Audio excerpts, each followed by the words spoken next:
Yom Matan Torah. Mais qu'est-ce qu'on fait en réalité? Si on s'en fie au Talmud et au Midrashim, la Torah était déjà connue depuis des millénaires. On dit même que les patriarches la pratiquaient. Yaakov Avinu et les Lévi'im l'ont aussi étudié pendant des années. Et même si ce n'est pas exactement le même texte que nous avons reçu au Har Sinaï, dans les grandes lignes, c'était pratiquement la même chose. Alors pour répondre à cette question, il faut répondre comme un juif en posant une autre question. La Torah, c'est quoi? Alors si vous faites un sondage dans la rue, vous allez entendre ce style de réponse. La Torah, c'est la parole du Créateur, c'est notre raison de vivre, c'est la vie elle-même. Alors oui, c'est vrai tout cela. Mais ça, c'était avant Matan Torah. Le Talmud nous explique que pendant des siècles, la Torah était rédigée sous forme de rouleaux en parchemin, qu'elle était étudiée par une poignée d'élites intellectuelles, qu'on appelle des prophètes, et qui vers la fin de leur vie, rajoutaient leurs propres commentaires, ce que la Gemara appellera Megillot Nitna. Et je ne vais sûrement pas dans cette vidéo rentrer dans le détail de qui a écrit quoi et qu'est-ce que Moshe Rabbeinu a rédigé. C'est un sujet immense, extrêmement compliqué et très dangereux. Mais pour revenir à nos moutons, lorsqu'Israël quitte l'Égypte, la notion de Torah est déjà connue et répandue. Mais alors, qu'est-ce qui a changé le 6 Sivan? Eh bien le 6 Sivan, il s'est passé ce qu'il ne s'est pas passé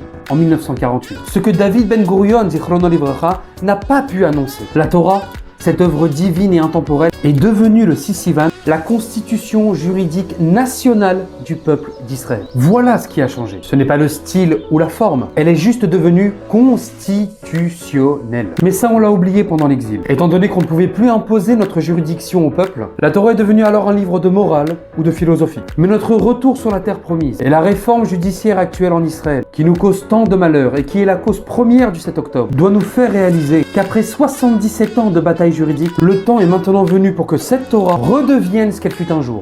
Notre constitution. Chag Sameach.